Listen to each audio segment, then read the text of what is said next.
Good afternoon, everyone. Welcome to this Monday's Wealth Creation Show. Now, today we're going to be talking about the importance of discipline. Now, discipline's I think it's a really important thing, and it's something that I've been trying to work on myself recently. And I think, Jim, most people, should I say, not everybody, most people will probably have an element of discipline in their life. If you take a look at maybe your morning routines and things that you do every day, much like we do this, Jim, we committed to doing the Wealth Creation Show, and we're here every Monday, 12:30, come hell or high water. And that's obviously part of, obviously, we've disciplined ourselves to do that.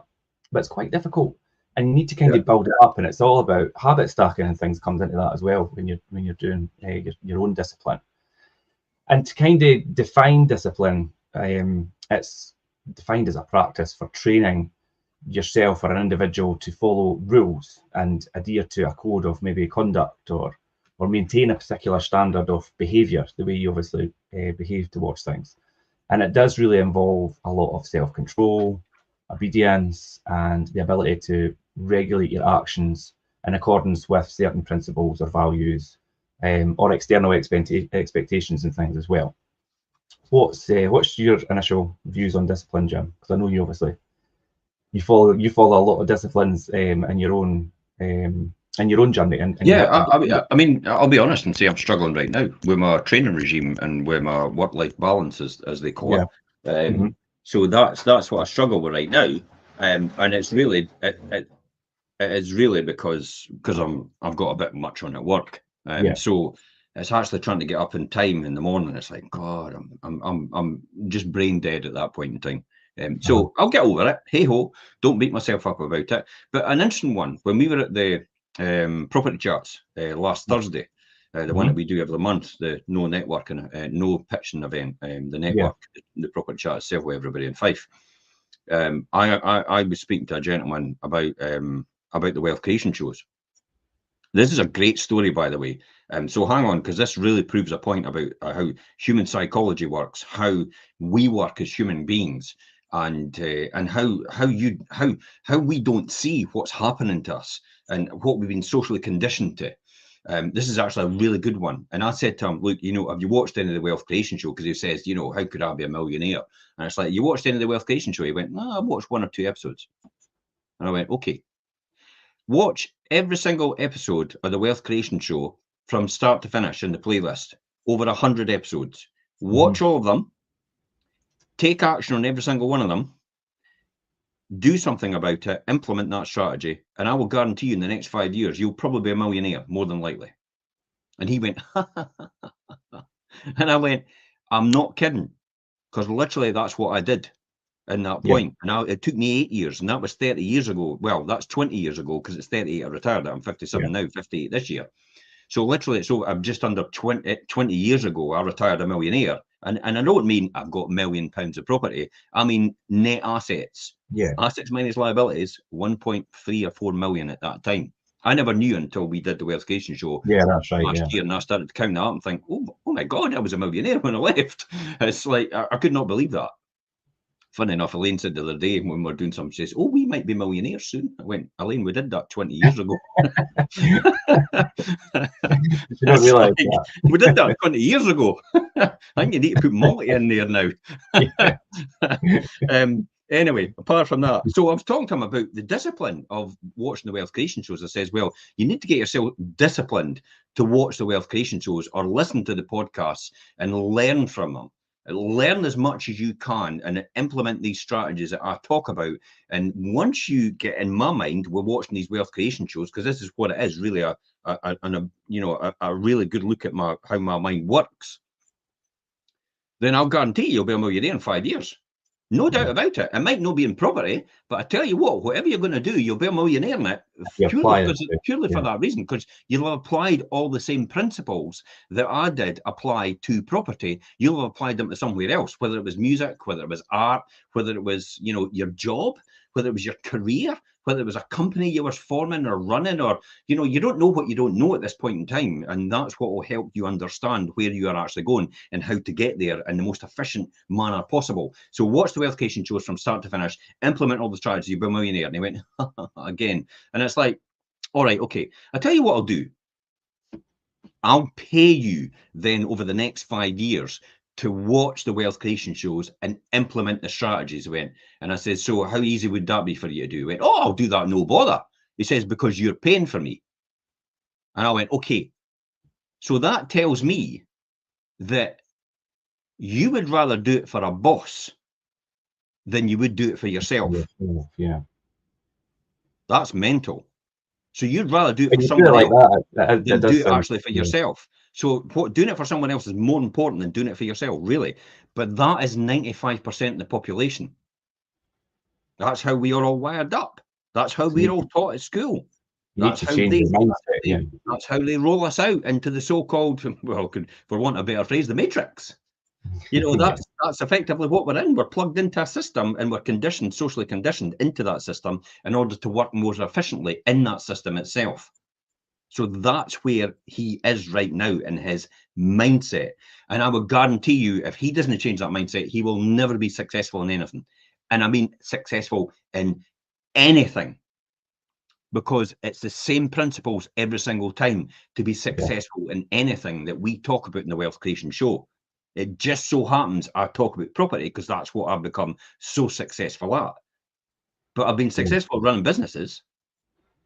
So it doesn't matter what business it is. We've always talked about this. If it ever all went wrong tomorrow, we'll just go and do something else. Yeah. We'll still and apply yourself in the same way. Principles. Yeah. You know, it's totally true what you say about the Wealth Creation Show and watching each show individually, because today we're obviously talking about discipline and what is the importance of discipline. I mean, I was putting this together and putting our pointers for us to talk about. It's got things like delayed gratification and procrastination, but we've done individual shows on these actual topics themselves and really delved in deeper into them.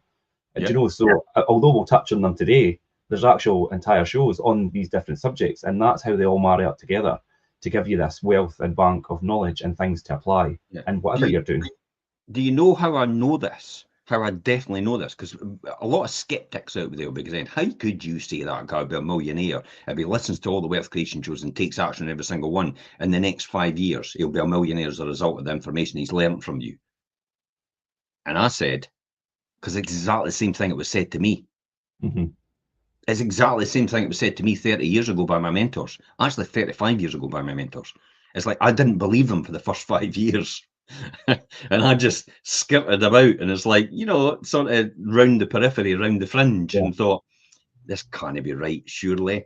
If you implement all these strategies and you read all these books and you listen to all these successful people and you attend all these seminars and your car is a mobile university and you learn as much as you can on the go and all the unproductive time that you're doing, and you work your job during the day as well. This can't surely be possible, because guess what? Here it comes. Everybody will be doing it. Yeah. But it is that simple. And very few people see it. Yeah. Yeah.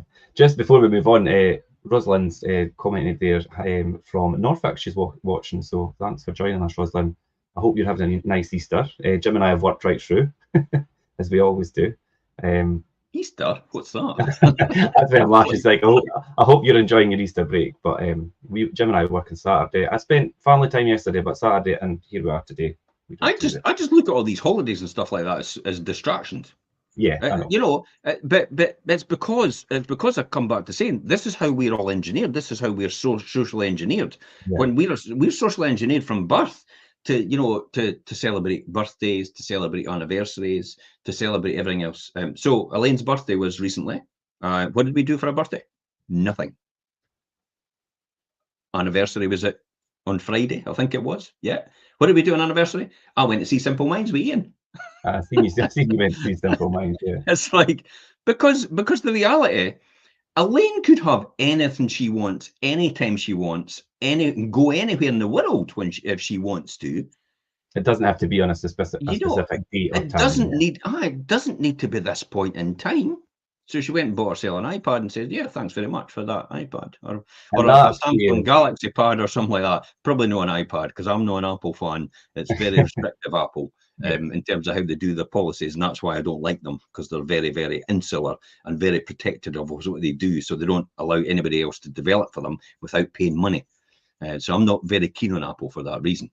But it'll probably be a Samsung Galaxy or something like that. because it's Android and it's open programming for everybody to program on, for apps and everything like that and development.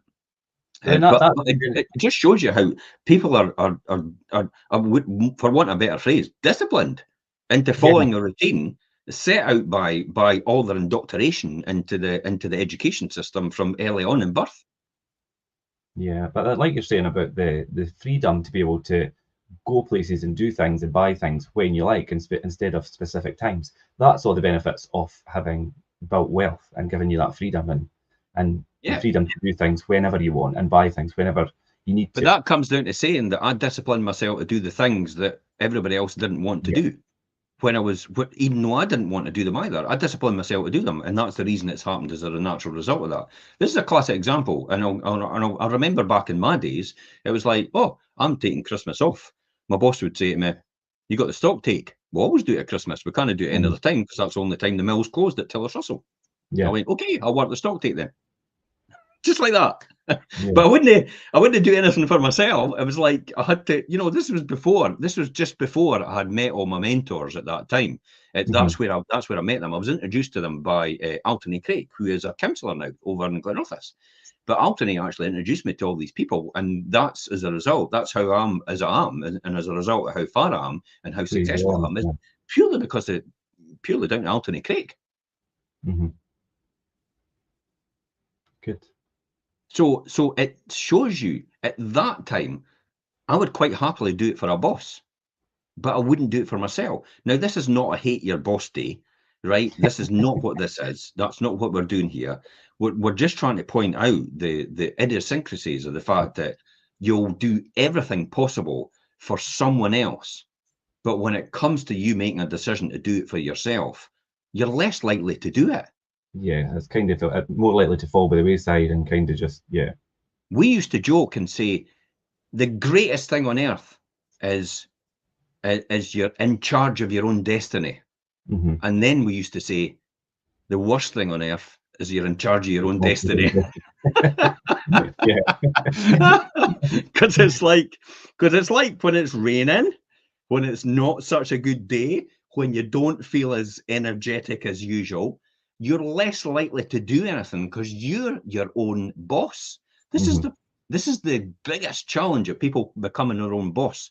They become their own boss because they think they're going to be ultra successful at something, and they're going to have meteoric, they're going to have customers pouring in. They don't realize that you've got to go and acquire customers. You've got to build up a relationship with customers, and that takes years to happen. It doesn't happen like that. It's about being, so you've got to put in a lot of groundwork in order to do that, to get anywhere. And you don't just start up in a business and like, is the phone ringing? I remember when we first started, Gordon and I, in the estate agency business, and we used to think, go and check the phone just to see if it's working. It's like, go and check the phone to see if it's working, because there's nobody phoning. And then we realised, hey, we've got to do some marketing here. A lot of work goes in to get that phone to ring. We've got to do some marketing. It's like, I don't really want to do marketing. God, that means I've got to beat the streets, and I've got to put canvassing through postcards through everybody's doors. And it's like there's about 20,000 households in the Fife in the Levenmouth area. Then there's about 20,000 or 40,000 households in Kirkcaldy. There's 40,000 in Glenrothes. Like, and I've walked all these streets putting canvassing through everybody's doors, blisters on my feet in the beginning. Yeah.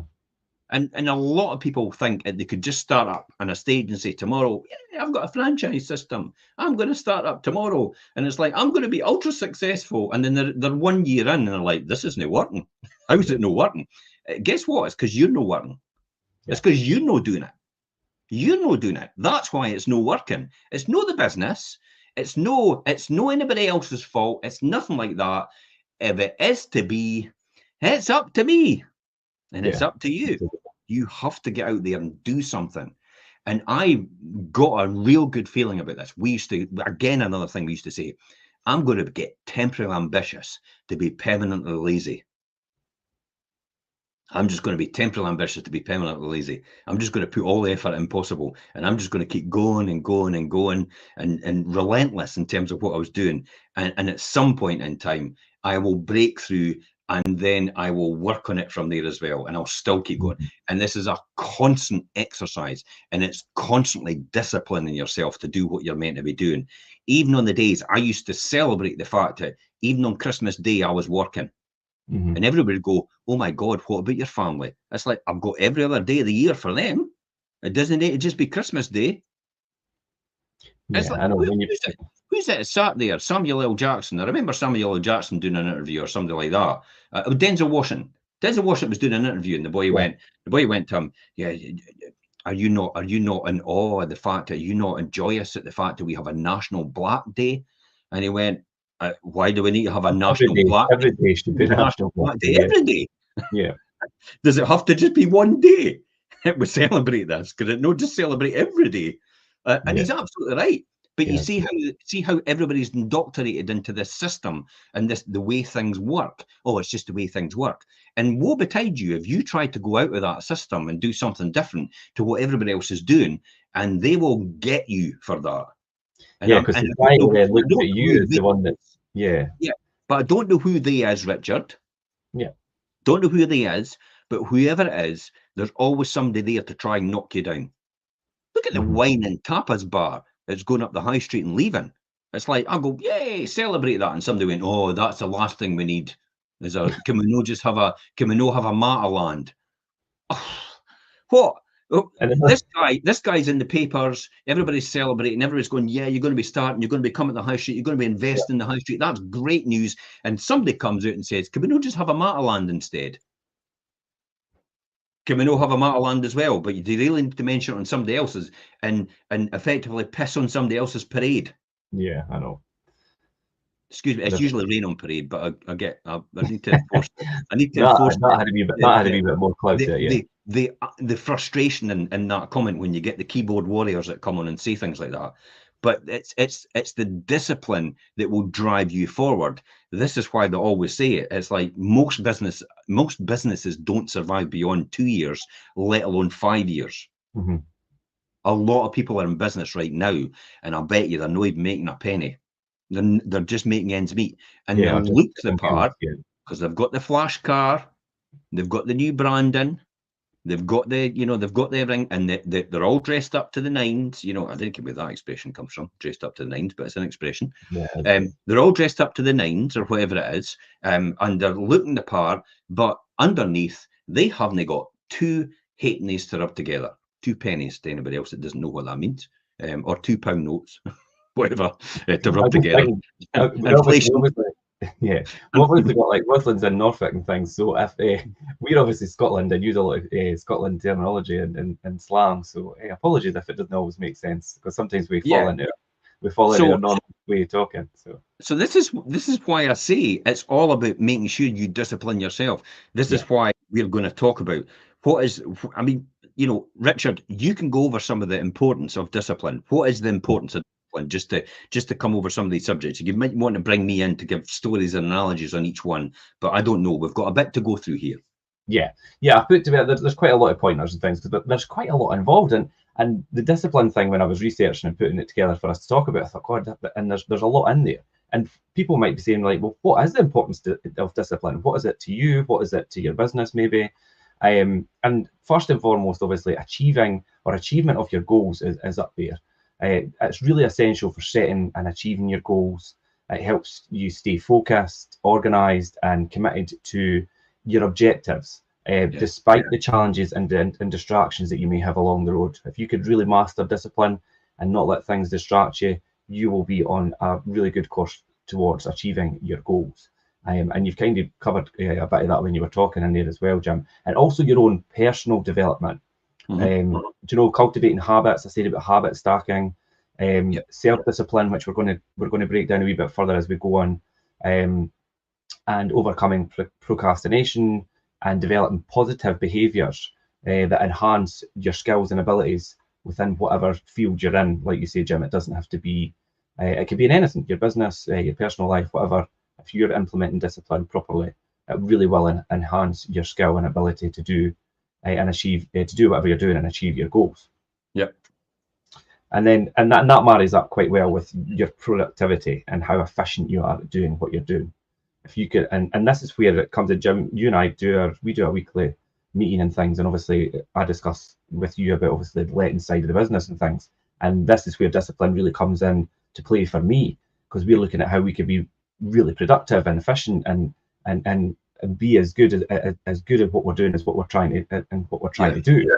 And it's really crucial for maintaining productivity and efficiency, and it ensures that you could obviously approach tasks and complete them in a timely manner with the resources that you've got, and utilize those resources effectively as well. So see, when you start to do these one for me, yeah. See, when you start to do these types of things, though, that's when it comes on. It builds character within you, because then you know you're doing what it takes. You know you're putting in all the effort. You know you're walking the miles. You're cutting through that jungle. You're maybe paving that way that nobody's ever paved before. I mean, with me with buy to let, it's like, oh my God, no one had ever done buy to let. There was no such phrase as buy to let when I started. Buy to let mortgage never existed either. So I had to basically go through and become a pioneer in the buy to let industry in order how to formulate this system, in order how to make this system so efficient that I would be able to be successful at this, so I could duplicate every single time. But the great thing is, the people that had taught me about duplication through the McDonald's system, and said, you know, no matter where you go, Jim, with McDonald's, there's a classic example of duplication. And probably the pinnacle of duplication is the fact that you can go to McDonald's anywhere else in the world and you'll still get exactly the same. You know, Big Mac, it'll be exactly the same, unless there's a religious thing. It's, you know, you can't have certain things with it. But the Big Mac will be exactly the same anywhere in the world. The fries will be exactly the same and fried exactly the same. They'll be salted exactly the same. You know what you're getting every single time. That is a pattern for success, and that's what then gives you the builds the character, the perseverance, the resilience overall. And then it actually builds strength. It builds mental muscle. This is against negative behaviors. So doing these sort of things builds mental muscle. So they start to just brush off people. You know, when people come to me and say, "Oh, well, I'm not going to use you," I'm like, "Well, it's your loss." Yeah, it's like, I know. Taking it apart and really I can sometimes, so it catches me sometimes. But then I just go, what am I bothered about? I could be sitting on a golden sandy beach anywhere else in the world, drinking pina coladas for the rest of my life, and having somebody wait-handed foot them, and I'll still never run out of money. What does it matter whether I sell their house or no? It does matter, because I know I can do a better job than other people, which will get them more money at the end, which will give them better choices. If they don't get that after my pitch, what else can I do? The only thing I typically usually do is apologize and say to them, "I'm sorry, I didn't get the message across. You've probably lost thousands of pounds of money because I've not convinced you that I'm the best person to use." That's what I was just going to say. It must be, for you, it must, when you're in that situation, or anybody, I suppose, it must be frustrating that you weren't able to get the message across to them properly. Do you know what it's like? It's like medicine. It's like, you know, you've got the cure to somebody's problem when you go around to see them to sell their house. I know I've got the cure. I know I've got the answer, and I know it's going to cure whatever they've got, whatever they're trying to get me to resolve. And I know that it's going to get them more money. And my pitch is all about getting them to take the medicine. That's it. It's like, and if they don't take the medicine, then I know that's going to cure them. I can't do anything about that. It's like, that's why I'm sorry. I didn't get my message. I didn't get my message across that I should have got across. I can only apologise, because effectively you've probably lost £6,000 for every £100,000 of your property, because I benchmark myself against everybody, and we get £6,000 more per 100,000 than every other estate agent. Yeah. So if you've got a £400,000 house, if you don't use me on average, you're probably losing £24,000, and then end sale price. Somebody actually popped onto the Leave community page and actually went, the reason I use Jim is because I sold a house and I got 40% more. I've seen that. And it's like, that's exactly the whole point. That's exactly the whole point. That's why I'm doing it. If I was just getting the same results as everybody else, I would just hang up my shoes or my gloves or my jacket. I would hang up my gold jacket. I would walk away and I'd go and enjoy myself on some beach. But I've got a mission. and I've got a mission at hand, and the money I'll make personally for me is the money I can put back into the community. And that's what I love doing about what I do. That's what floats my boat. That's what drives me forward. And that's why when it comes to negative behaviors from other people and stuff like that, it's like, well, you brush it off. It's like, aye, okay, water off a duck's back. Next. Some will, some won't. So what? Who's next? And if you can discipline yourself to not let those and to prevent yourself against those negative behaviours, then it has a profound effect on your own emotional well-being and things as well, and how you're not letting things affect you mentally, and then because that could deter you from what you're trying to achieve, and plus it could have a really detrimental effect on your mental health and things as well. Yeah, it's all marries up and could go hand in hand. So it works hand in hand with your well-being, as you've said, Richard, and the long-term success is a natural byproduct of what you do. Because if you keep doing that every single time and keep doing the same thing every single time, then it will work for you. That's the reality. That will always work for you every single time as a natural result of what you're doing. It is a foregone conclusion. As I'd said before, if you watch all the episodes of the Wealth Creation Show from the very beginning, episode 1, way up to episode 100, and you implemented the same strategies as what I implemented and follow the same pattern as what I implemented, you will be a millionaire in whatever it is you're wanting to do in the next 5 years. I was even tempted to say to that boy, I'll tell you what I'll do. I'll give you £1 million if you do that in the next 5 years, and I'll take the net worth that you've accumulated. Because I think it'll be more. Yeah. Imagine if he did. Imagine if he came back with 2 million. Oh, I've got 2 million. Or he put all the seeds in for actually all that growth to happen, even out of property or whatever it is he's doing. And in years to come, that company or that property or that will be triple the value. And it's like, you've done all the groundwork, and that's probably worth millions and millions of pounds in the years to come. Look at me. It's like, I literally just will wait for this to happen. More and more as wealth builds over a period of time.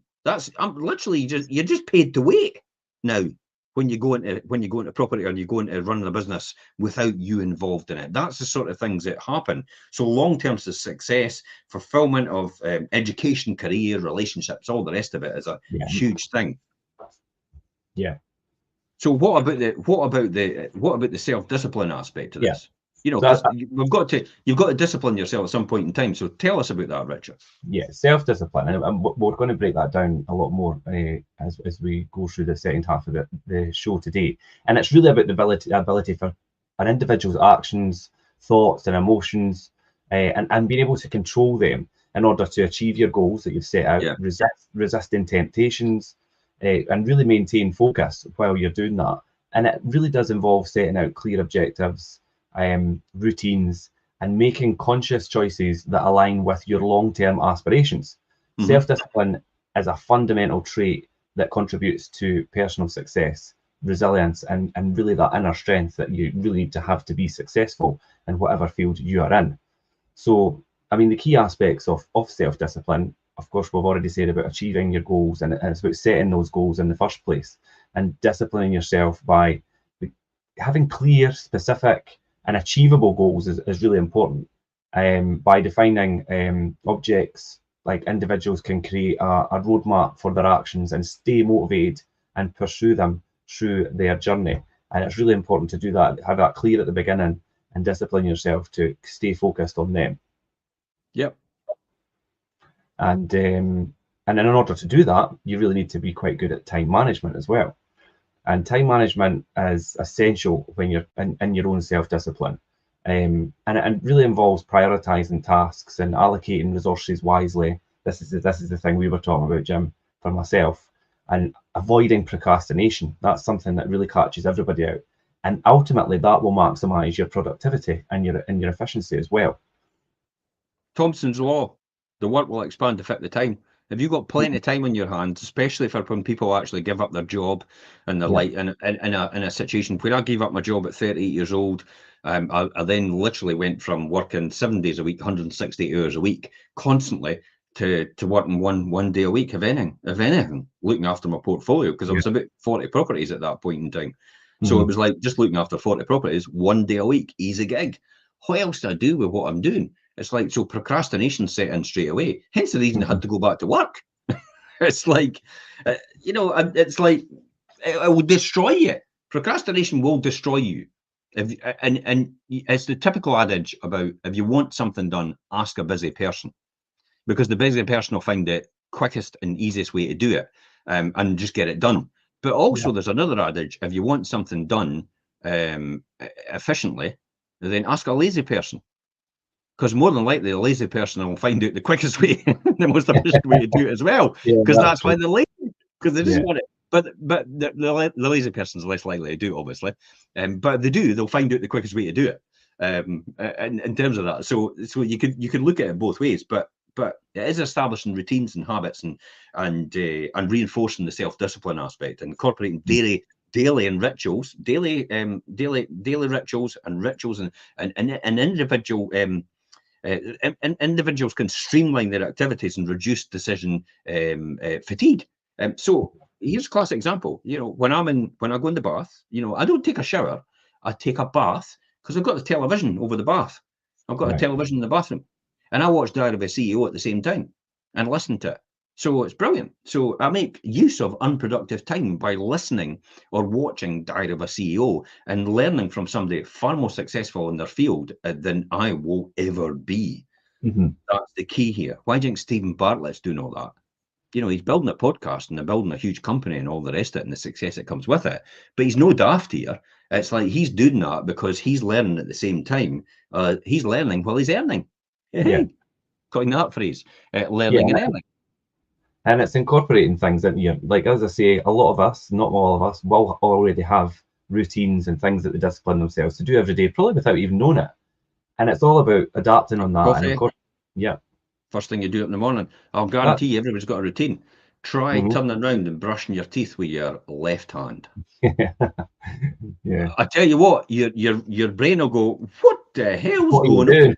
It's like, what are you doing? It's like, even if that's the time to brush your teeth, because your routine is not, you're hardwired like this now.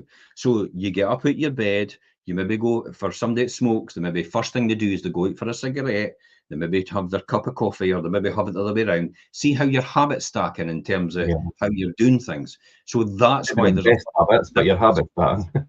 Yeah, that's the fundamental difference. They're habit stacking, but not the most effective way in order to do things, not the most efficient way in order to do things. That's not the best habit stacking you could ever have. But that is still having daily routines and rituals in terms of how they do things. But you have to be aware that you have some sort of self-control. Do not get carried away with the one thing doing all the time. That's probably important here. Don't get carried away. Don't get caught in the moment. Work on what you're doing overall, and have that self-control. Watch out for these things that will take your time away in terms of what you're doing and how you're doing it. Self-control is everything. It is really the ability to see when something is going wrong and actually being able to adapt and change it at that situation at a point in time, and be honest with yourself. It's amazing the amount of people that you can be honest with, but they just have no self-control to actually take on board. They, I'll do it, and it's like, that's never done. They don't have that self-control to do it, and it's difficult for that. So don't overindulge or impulse in order, or an impulsivity, if that makes sense. One thing I talk about all the time: when Targets used to exist, I walked in and I bought a mini metro straight away. When it was on the impulse purchase, and I realized the next day it was a blooming impulse buy, because I resented it after that, and because I realized it's like, I didn't really need this. Why on earth did I buy this? It's like, this is crazy. I just thought it was a great idea at the time because it made me feel good. That's what people prey on. They prey on making you feel good at that point in time, so you'll buy their product. We talked about this morning, Ian and I, about this. I've done that before as well. Buying product and stuff like that. When we were going round, I was saying, it's hard.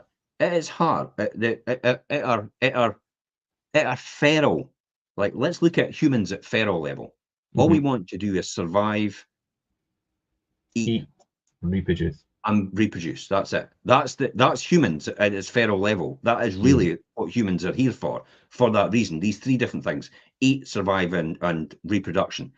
In a nutshell, we are effectively parasites to the earth. If you look at it like that, we are pillaging the earth completely of all its resources like locusts do. And we're multiplying all the time as a natural result of that. So where did we get the system where we have producers and we have consumers? And the object of the producer is to actually produce something to get the money from the consumer. And the consumer stays poor and the producer gets rich. The capitalistic system in its basic form. How did that happen? You've got that, so I want it. So I tell you what, I'll produce this, so you actually buy it from me. I'll get your money as a natural result, and you'll be left with a bunch of tat at its core, whatever it is, you know, plastic, gold plastic or something like that, or a frilly dress or something, you know, anything that you've put in your cupboard, you think to yourself, why the hell did I buy that? Your purchase that you made on Bid Up TV after coming home drunk from the pub. It's TikTok shop now. Yeah, well, TikTok shop. There you go, TikTok shop. The purchase you made on TikTok, and it's still sitting in the cupboard in the cellophane. That is what our society has evolved into. The producers just produce something in order to get the consumers to buy it, to transfer wealth. That's it. That's all that's happening here. So where did that come from? That's weird, eh? But that's it in a nutshell, and this is the system we're indoctrinated into as a result. So in order to break out of that system, you have to observe the masses and learn to do the opposite. Not my phrase, John Paul Getty, one of the richest men in the world in oil, the Getty family, and they still are up there with everybody else because they built huge amounts of wealth as a result. And maybe don't believe in how he ran his business, but I tell you what, he was shrewd at investing and compounding wealth over a period of time. But is the great thing I always remember about what he said, observe the masses and do the exact opposite. Yeah. Every single time. And that's where self-control comes in, because you control your own self-control. I'm not going to do that. I'll tell you a really crass version of this, and it's, you know, I'm not proud of doing this, but you know, 9/11 goes straight into the thing. The stock market drops like a stone to 3,200. I was in there like a rat up a drain pipe. Buy. This UK equities. UK equities has returned, and it's now nearing 7,000. Yeah. Do you think that was a good buy? Absolutely. Yeah. You know, there's a housing crash in 2008. Stock market drops like a stone. Who do you think was in there buying while everybody was selling? Moi. Definitely every single time. Because I know it will just recover as a result. It's the top 100 companies that I'm investing in. It's like, if some of them, if two of them go, fair enough, but 98% of them aren't going to go. This is how I do my portfolio. About building, if 2% are occupied, I've still got 98% running and occupied and making money. Why am I bothered? So that's the sort of thing you've got to realize. Observe the masses, do the exact opposite. Be learning to do that, and accountability. Accountability is probably one of the ones as well. It goes hand in hand with self-discipline.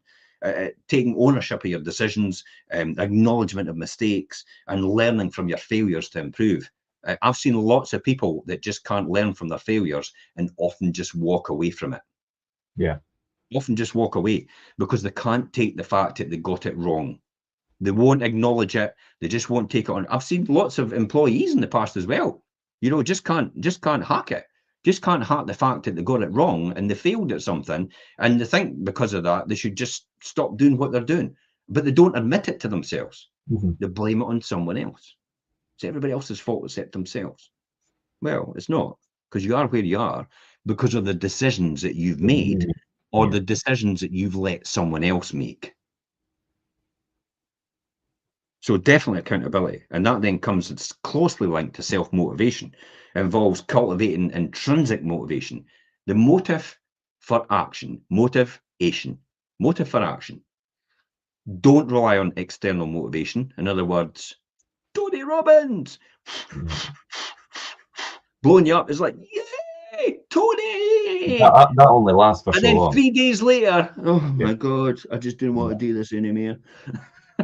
It's like you have to have some sort of, you have to have some sort of motivation. Motivation has to come from within. every single time. If you're relying on everybody else to stimulate your senses in order for you to keep going, in order for you to be successful at something, then you've got it wrong. You have to have a dream. You have to have a mission. You have to have something you want to accomplish, something that you want to prove. This is why I say I love people that come to me and they've got something to prove and they've got a burning desire to succeed. I couldn't care less what you've come from, whether you're somebody in the street, whether you're somebody off the street, whether you're somebody in a huge high power position. If you've got a burning desire to prove something and you've got a desire to be successful at it as well, and you will do anything possible to get that, that is the type of people you want to get on board with. Yeah, you need to have that driver, and think, and if you're watching and thinking, think about what your driver is. Now that might be, obviously, like you say, you want to be really successful in something, or maybe you've got that, maybe you've got the fear of being a retirement age and not having enough money to live on, or maybe it's you want to leave something, a legacy for your family, or provide for your family. Use that. If it's something that maybe does as maybe a fear, use that fear positively as a driver to motivate you. Yeah, I think that's it. And then the continuous improvement as well is obviously the one that, become a student of life. Become a student of life, become a student of everything. Learn about everything round about you. But I'm not meaning, learn. I mean, if you're watching Coronation Street and Emmerdale and EastEnders and all the rest of it, you ain't going anywhere in your life. I'll be honest, you'll be exactly where you are in the next 10, 20 years. If you're going down to the pub, the same pub every single weekend, you're not going to succeed at anything in life if you're still doing the same thing year in, year out, day in, day out, week in, week out, month in, month out. This isn't going to change for you because it's the height of stupidity or ignorance. Again, I remember Bernie saying this to me, Bernie D'Souza, one of my mentors. He said, what is the height of ignorance? He says, well, literally doing the same thing every single time, but expecting a different result. Yeah. And I was like, oh, it's a bit harsh, Bernie. But it's the truth, yeah. Bit harsh. But deep down, I knew it was the truth. But see how I was able to suck that up? I could have gone, I'm not speaking to you anymore, Bernie. I don't want anything to do with this system anymore. I don't want you to mentor me anymore. I'm going off and I'm going to sit down and fall into my pint at the pub. And that'll be me for the rest of my life. And block it out, and just try and ignore it, I'll just self-medicate with alcohol for the rest of my days. I've tried it, it doesn't work. I've been there and done it. But that's what a lot of people expect. They expect the same result coming. It's like, oh, it didn't work. It didn't work. I'll try this. I'll try it again. You're not going to get a different result. It's not going to be different from what you're doing now. You're doing exactly the same thing, so you're going to get the same result more than likely. It's a foregone conclusion. It's like 1 + 1. It equals 2. It's not going to equal anything else. It's 1 + 1. That's the way the system works.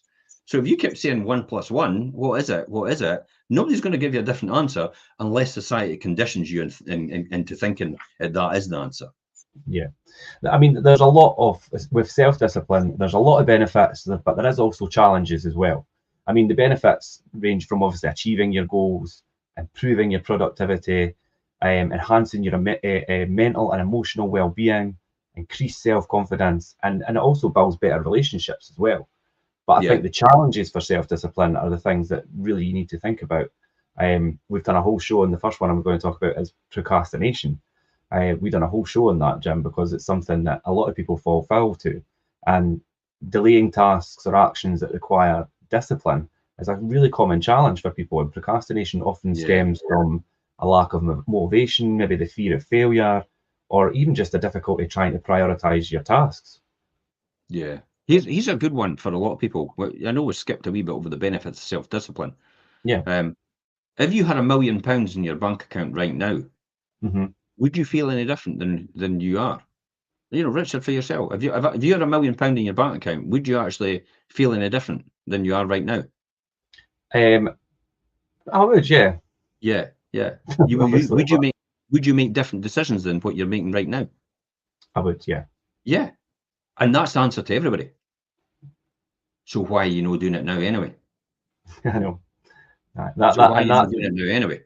That's the question that makes you then think, well, why am I not? This is the benefits of self-discipline. This is the fact. And I'm not saying, everybody always, there's the phrase out there about fake it till you make it.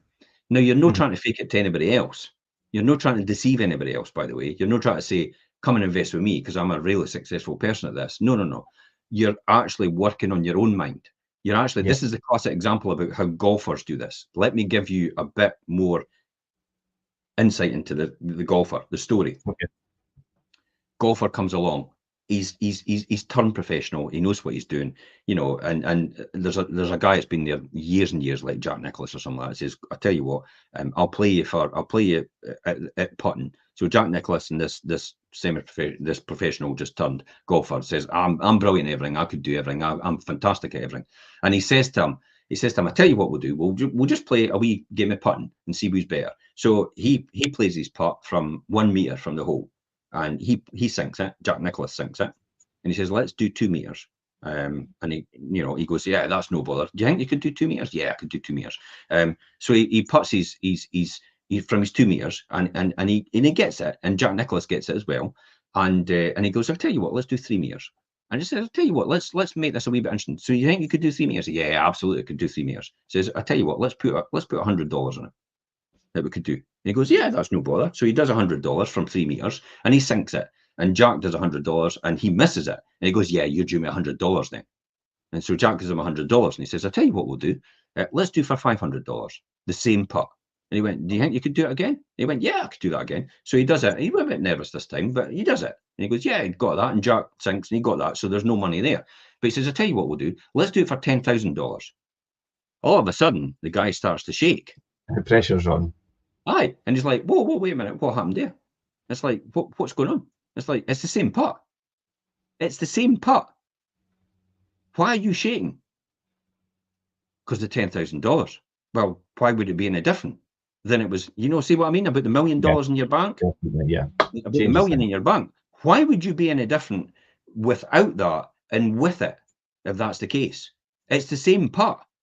So what's happening on your psyche? And this is why you have to work on your psyche. And this is how you have to program yourself over a period of time that in order to be able to cope with the success.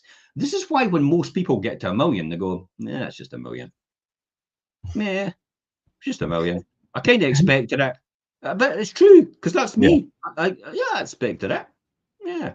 And that's why when people with the awards for the ESTAs, it's like people go, "Shouldn't you be celebrating?" That's absolutely. I passed somebody's door the other day and went, "That's yesterday actually," and she said, "That's fantastic about your awards, Jim." And I went, "Yeah, that's great." Eh? I'm like, "Oh, okay." And it's like at the ESTAs, it's like, "Oh, 4th year running." It's like, "Yeah, okay, next." It's like, but because I fully expect. It's really ungrateful. It was part of what you were expecting. I fully expected to win. I went through the whole process. The Lamborghini Huracan. Yeah, that's not to miss. I went through the whole process. I owned the Huracan. I drove the Huracan, even though I didn't own a Huracan and I never ever drove a Huracan. But I felt the whole emotion and all the endorphins that was released about it would be in doing that. It's like the person got the fake lottery ticket and they scored it off and they went, "I won $1 million." It's like, oh my God, it's absolutely unbelievable. Jumped about the house, went fantastic. And his pal turned around and goes, "That's one of the fake lottery tickets." And he went, "Oh, okay." He says, "But thanks very much." He went, "What you thank me for? Are you not upset?" He went, "No, because you'll never know what it's like to win £1 million now." And I will. Yeah, that's good. Yeah. See that? And you can convince yourself that is the case. There's sometimes people look at me and think, "This guy's delusional." It's like, no, I fully believe that I can do that because I have envisioned it. I have seen it happen in my mind. So what a man can believe, he can conceive and achieve. And it's same for a woman, or binary or non-binary, or whatever you want to be. We'll just say but anybody can actually do that. They just have to believe it. That's when it comes back to that guy I spoke originally about. If you watch all the wealth creation shows, you'll be a millionaire in 5 years. He had no belief in himself. I know the system works, but he just didn't believe it worked for him. So he's away straight away. There's no way he'll be successful if that's the way he thinks about that. He will not be successful at all. If you believe that, yes, it will happen. You get what you expect. There's another one. You'll get what you expect. Oh my God, it's like they've left me. It's like, did you think they were going to leave you? I did actually. Well, there you go. You got what you expected. That's genuinely what happens in most occasions. Because your whole psyche and your whole words and your whole conversation goes on the principle that you're expecting this to happen, and you don't know this is coming across every single time you're opening your mouth with someone, but they get that vibe. You just don't realize that you're giving that vibe out. Yeah. The laws of attraction. Somebody was on TikTok the other day about the laws of attraction. Oh, about manifestation, about attraction. You know, if you do manifestation and you do attraction, it will all happen. Yeah, you've got to do something. Affirmations and things, yeah. You've got to do something first, though. Yeah. You've got to take action. You can't just think about it all the time. It's like, oh, I'll think about it. I'll think about it and I'll manifest it. And it's going to come to me. It's like, no, it's not going to come to you unless you actually take action. Yeah, and I think a better way of that, and it's what you said about the fake it till you make it things. It's not about misleading people or things. It's about training your mind to believe that this is what you're going to achieve. When do you know that's the way you should be thinking? Do you know that all kind of goes hand in hand? I think. I mean, people talk about like this affirmations and things, but you need to be doing something at the same time in order to that to transpire. Do you know what I mean? You kind of just sit on the couch and think, "Oh, I'm going to be a millionaire." A lot of people do that. I know. A lot of people do that. They'll sit and think about it more than they actually do it. If you look at, if everybody out there is honest with themselves, and wherever you are right now in your life, and if it's maybe starting up a new business or maybe, you know, working it hard at work and all the rest of it, let's look at, if you look at the amount of actual physical hours you're putting into whatever you're doing and compare it against the amount of hours you're actually just thinking about it and not actually doing anything with that thinking, you'll realize you've actually not really put that much hours into what you're doing, and you've just thought about it quite a lot. And you go, oh my God, my business is taking so much time away from it. How much you actually done last week? Oh, well, I did a couple of days. Right, okay. If you're only doing a couple of days, but I thought about it a lot. It's like, thinking about it's not going to get you anywhere. Yeah. It's like, unless you take action and do something, that's not going to. So this is all about the self-discipline, the better relationships. So this is about you, as I said, you know, what you said, Richard, overcoming procrastinate, and the challenges that you face about the lack of consistency. Yeah. Look at every single time the Wealth Creation Show, consistent every single time. 12:30 Monday, every single time. The Saturday morning show, 9:30 every Saturday. The weekly night, Monday night wrap up, the Sunday night wrap up, 7:30. No, it's 7 consistently every Sunday night. We do that as well. Even when I'm on Necker Island, even when I'm Jamaica, even when I'm other way around the world, even when I'm on the top of a mountain, even when I'm in Edinburgh, even when I'm in London, anywhere, I am completely consistent in everything I do. Yeah. That is the challenges you've got to overcome, and the distractions that happen as a natural result of that. God almighty. See some people with the Monopoly app now, it's just taken over their lives. Just some of the people around about me right now. Monopoly, I play Monopoly. Oh my God, they put more time into just what they're doing right now as opposed to playing Monopoly. I've never understood. That's like Candy Crush. People, I mean, I've never played Candy Crush, I think, ever.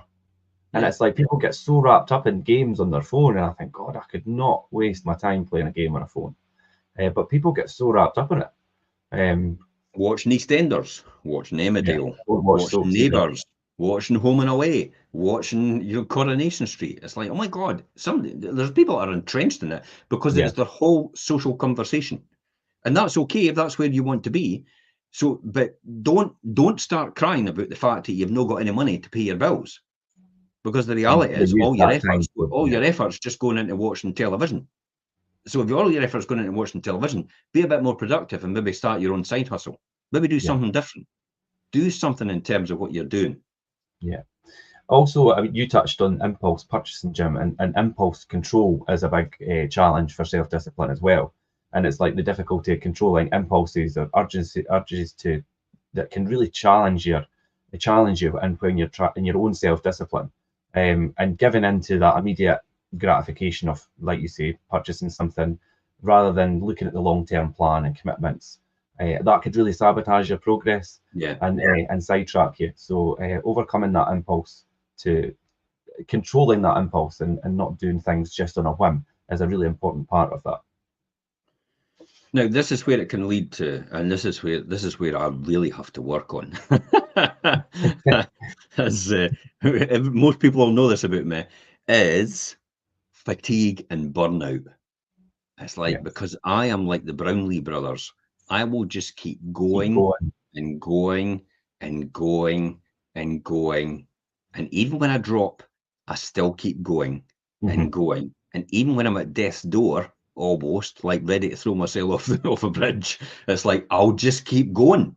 It's like relentless. I am programmed like this. And it is absolutely unbelievable how I do that. And then I know, I kind of think to myself, oh, right, okay, I need to pull back. Jim, I need to discipline myself to do that. So this is where I become disciplined in order to do that. I pull myself back from that situation and say, right, I'm going to have to stop doing some things. I'm going to have to stop running. I'm going to have to stop going out my bike. I'm going to have to stop doing that consistently. I'll stick to the mile in the pool every week still, but I'm going to have to pull back from certain things in order to be able to focus the time on other things, or I'll be completely exhausted every single time. So you've got to, it's a challenge, but you've got to discipline yourself to do that. Yeah. See, when you get in this zone of doing that, then what happens out of this is you start to lack the clarity or the purpose about why you started in the first place. This is where your mind starts to play with you. Uncertainty about, was that really the goal I was after? Did I really want that? And people round about you start and telling you and be able to influence you. Negative self-talk, it comes with it. And then the self-doubt that creeps in as a result of it, because you're now compromised, if that makes sense, in the way you think, because of your lack of sleep. Because that's what happens. Your diet goes out, your lack of sleep goes out, your serotonin drops, which is your happy drug. It keeps you going every single day. That drops as a result. Therefore, you get a huge amount of depression as a result of that. And then the negative thoughts and the beliefs and one's abilities can also creep in and start undermining your self-doubt, your self-criticism, your perfectionism that you've tried to do as well. And you think by being perfect and by being controlling and keeping some sort of control in your life, you'll end up changing something. This is why anorexics become anorexics. And I'll be honest, that's what it is. It is a self-control mechanism. This is my belief, and it's a lot of psychologists' belief as well. I've heard of this, Self-control mechanism, despite the fact it's killing them, they're in charge of what they're doing. They feel like they've got control over it. They're in control. Let me, honestly, I've done it. I have literally done this in some other form, and it was literally shaving my body head to toe. Sorry, I have no idea. Honestly, that's weird, eh? And everybody's got, is this for your bike? It's like, yeah, it is, yeah. It's like, but for some reason, it gave me some sort of control over my life. But that's weird, eh? It does make sense though, because you've got to shave that bit though. But it makes sense because it makes you feel like you're in control in some aspect. Do you know what I mean? If you're feeling maybe like you're not. Absolutely. And this is why people self-sabotage their relationships as well. Why they start arguing with their spouse, why they start doing anything. Because even though they're pushing their spouse away or they're pushing their partner away, they're still in some sort of control of their life, even though it's negative. Yeah. This is what happens as a result. So you have to identify that. I see so many people separating and leaving each other, and I'm thinking, oh my God, that's probably the reason. It's like there's something in their life. This is why the midlife crisis, you can have about 5 or 6 midlife crises. I've been there. And you go out and you do stupid things like buying fantastic cars to make you feel brilliant, and you realize the car wasn't going to make you feel brilliant, and you feel shit as a natural result of buying the car because of the money you've just spent on something that you realize that you didn't need and you can't hand it back. And therefore it makes it even worse. And you think, what do I need to do to have some sort of control in my life? I'll go and pick on somebody. I'll go and bully somebody at work or do something like that, and it'll give me some sort of sense of purpose. I'll go and look down on somebody. I'll tower above them and like look down on them and be so autocratic towards them.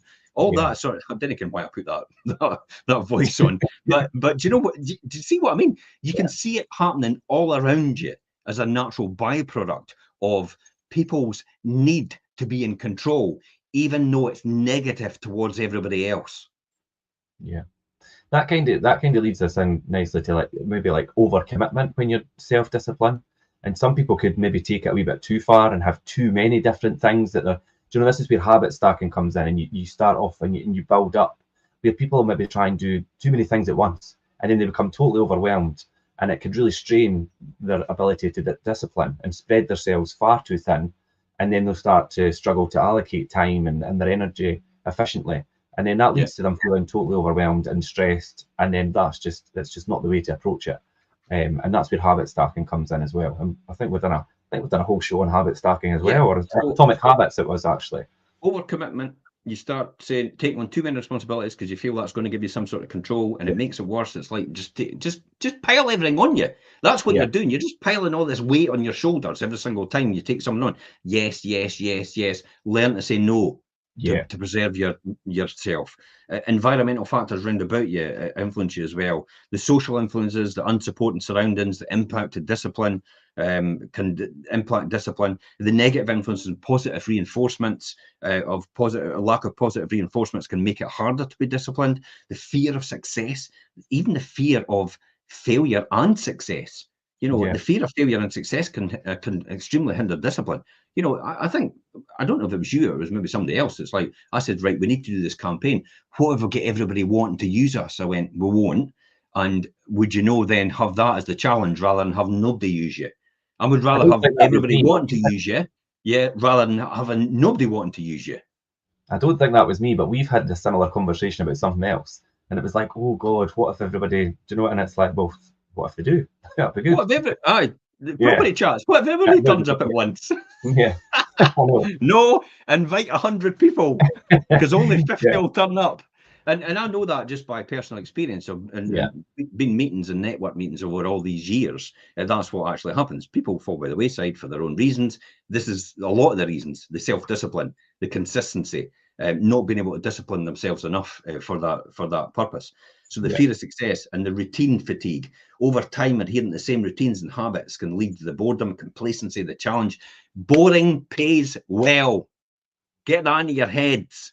Boring pays well. Consistency, discipline, persistence. Every single time doing the same thing day out pays extremely well. Do you think Jeff Bezos is complaining? No. And he does the same thing day in, day out, more than likely. Day in, day out. But his bank account's a lot bigger, isn't it? And that's when I go back to saying, if you had £1 million in the bank, would you do things differently? Yes, you would. So just act like that, and you'd be more confident as a result of that as well. And so addressing the common challenges, the self-awareness, the resilience, the strategic planning, developing the coping strategies, seeking support from others, and practicing self-care can help individuals overcome the obstacles and maintain discipline in the pursuit of their overall goals.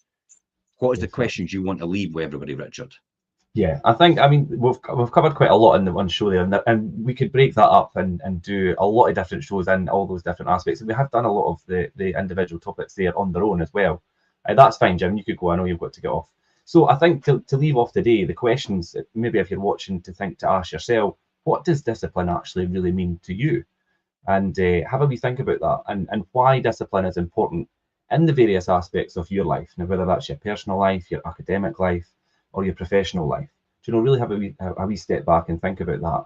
And how does discipline contribute to your own personal growth and success? Because from my own personal experience, and obviously looking at it from my own point of view, discipline is something that really has a big part in your own success. So really have a wee step back and think about those questions. I want to say thank you to everybody that's Rosalind, thanks for keeping up with us this afternoon. Thanks, Drew. Thanks, Angela. People that have been jumping in the comments. It's good to see your comments coming up the side there while we are on the show live. And also, I would just like to say that if you've got any questions, you could come to me direct. My email and things is in the attached to this show anyway, so you could email me direct, or indeed jump in the comments on the reruns. We will pick them up if you've got any questions. But yeah, ask yourself these questions about discipline, guys, and I hope that today's show was very informative. And of course, we will be back next Monday, 12:30 as usual, because we are disciplined to do so. And I'll catch you all next week. See the self-discipline I knew I needed to change, you see, so I've got the shirt and tie, and I'm awaiting an appointment, just like that. I'll see you later, guys. Oh, yeah. See you later, Jim.